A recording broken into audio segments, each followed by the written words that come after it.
Hey guys, it's Chris at Highland Guitars. You're watching another one of my YouTube guitar building videos. If you're new to my channel, welcome. I hope that by the end of this video, I'll have earned the honor and privilege of your subscription. The other day, a viewer commented, how difficult of a job would it be if someone wanted to completely hot rod their 20-year-old Fender P-Bass with carbon fiber rods and a new two-way truss rod? Is that an impossible job considering that the luthier would have to take off the fretboard? Or are there luthiers who have the right technique and experience to do that?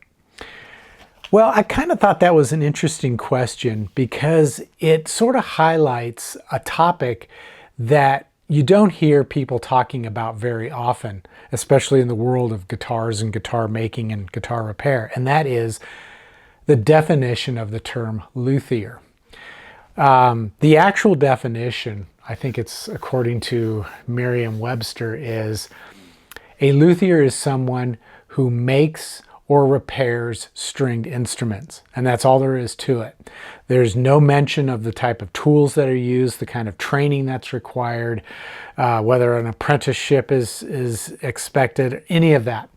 It's just a simple definition. And that's really the way it should be, because if you were to include the type of tools and what sort of training and apprenticeship would be required, that would change constantly, and it would be different in every area in the world, because every country would have different rules.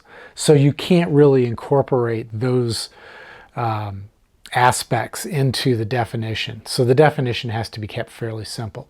Also, nowhere in the world that I'm aware of is a luthier required to have a certain kind of training and certification and licensing and all that kind of stuff. Now that may not be entirely true. You may live in a country where that is required, but I know here in the United States it isn't necessary. It's not like a plumber or an electrician who have to have very specific training and certification in order to call themselves a plumber or an electrician. We also have a term here, which I'm sure is known throughout the world, handyman. You can have a handyman come and work on your plumbing and electrical and do all that kind of stuff. And they oftentimes are not necessarily certified or licensed or anything like that. So you can have a handyman who specializes in plumbing and a handyman that specializes in electrical, but they may not cross over and share skills and abilities. So if you need certain work done, you'd have to find a handyman who specializes that. Well, it's the same kind of thing with a luthier. The difference really is that a luthier isn't doing work that could affect the health and welfare of the customer. All they're doing is repairing or building guitars. And if they don't do a good job, the customer isn't necessarily going to be injured or killed by it.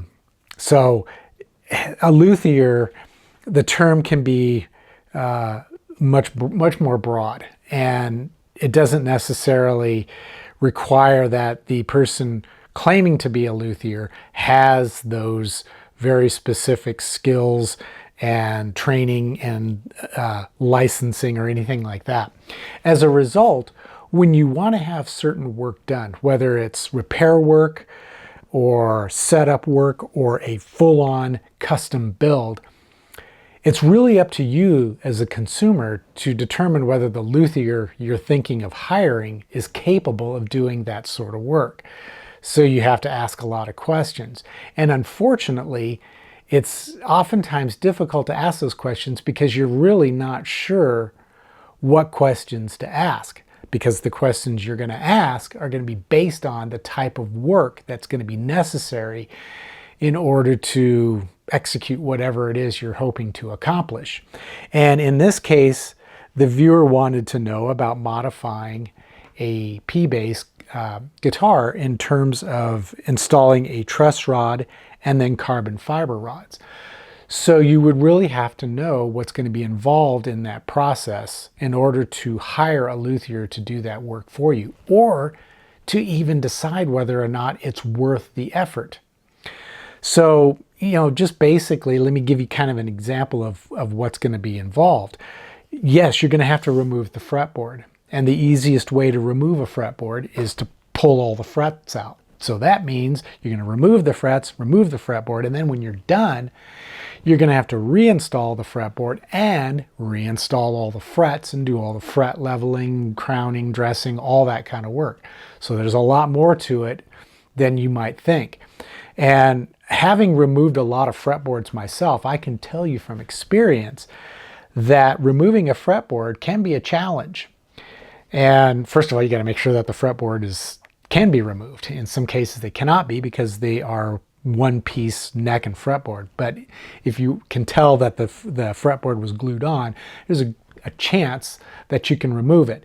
However, the process of removing it typically involves steaming off the fretboard. You have to break the bond of the glue that laminated the fretboard to the neck. And the best way to do that in most cases is to use heat.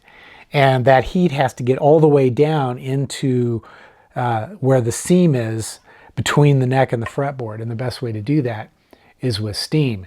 And the best way to get the steam down there is by pulling the frets and letting the steam penetrate down through the fret slots and right to where the wood meets, where the fretboard wood meets the neck.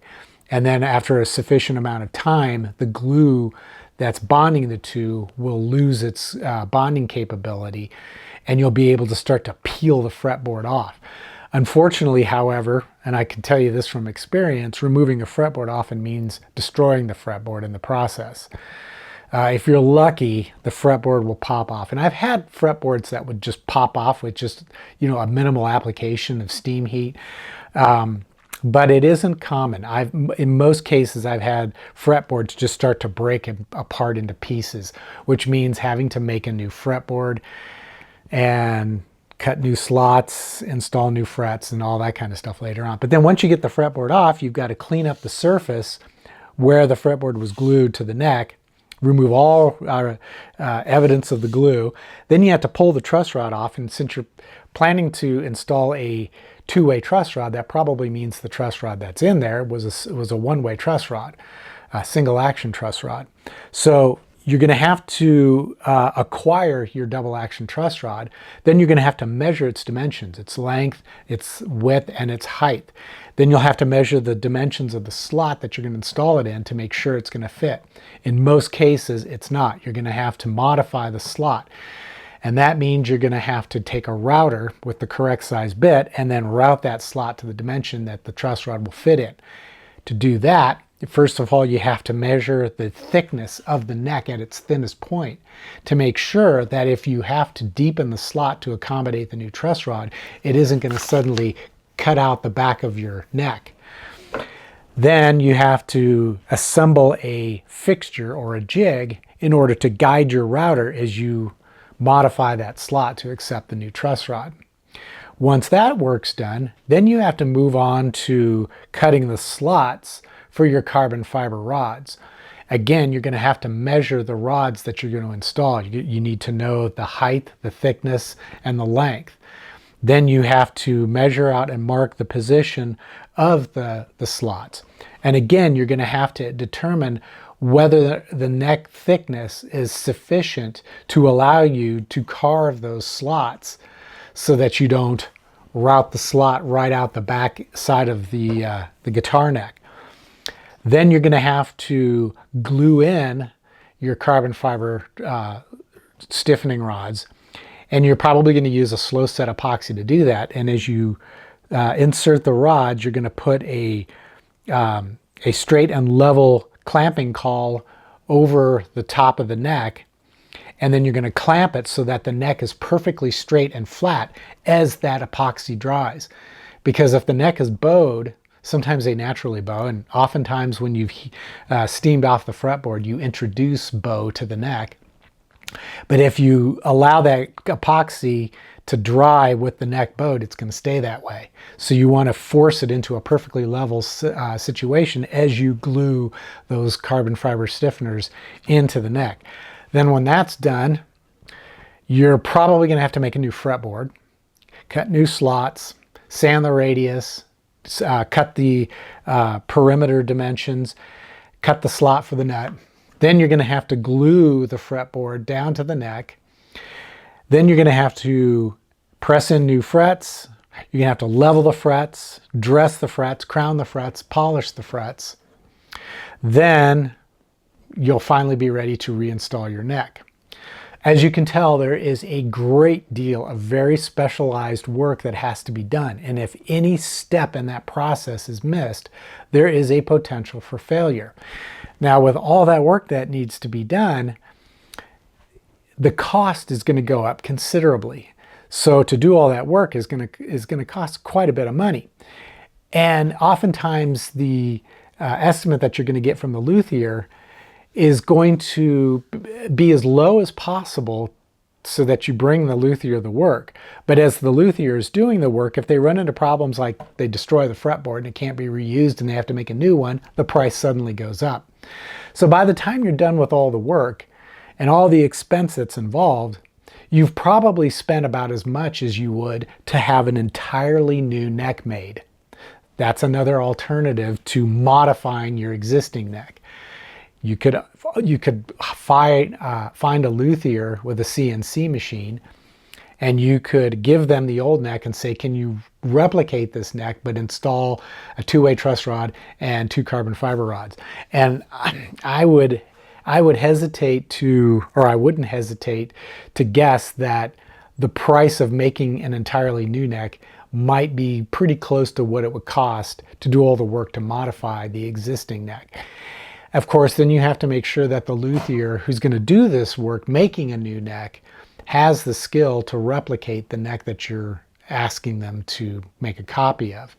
So they have to know what measurements to take and then build the models and do all that kind of work. So in the end, it's not going to be cheap.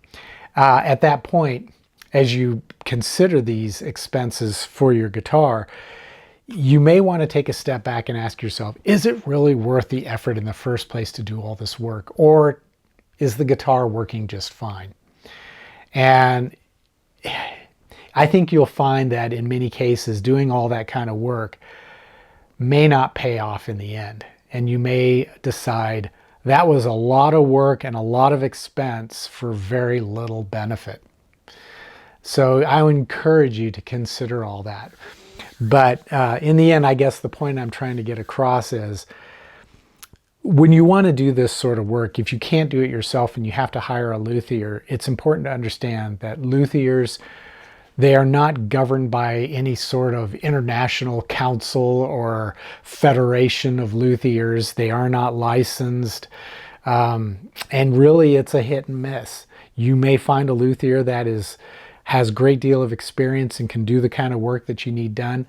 Or you may find a luthier that promises they can do it, but in the end can't deliver. And if you've spent any time on some of the guitar forums on the internet, you know they're filled with stories of guys who have been disappointed in the work that a luthier they hired did on their guitars. And in many cases, guitars are totally destroyed, totally ruined. And, you know, that's just an unfortunate reality. So in the end, it's sort of a let the buyer beware. But if the buyer is equipped with the knowledge and does the research before pulling the trigger, I think you stand a better chance of success when it comes to having a luthier do the work that you need done. So I hope you found this video to be useful and maybe it's given you some food for thought. You know, I would love to hear in the comment section some of the experiences that you guys have had hiring luthiers to do the work that needs to be done. Or was there ever a situation that you were in where you wanted to do some modification work yourself and found that you were getting in way over your head because as you progressed through the process, you found that there were a lot of things that needed to be done that you maybe didn't have the skill to do? Put them down in the comment section down below. It's a great way for everybody to learn. And as always, until the next episode, be sure to give this video a thumbs up. Visit the eGuitar Plans web store or the Highline Guitars merch store. There's links in the description below.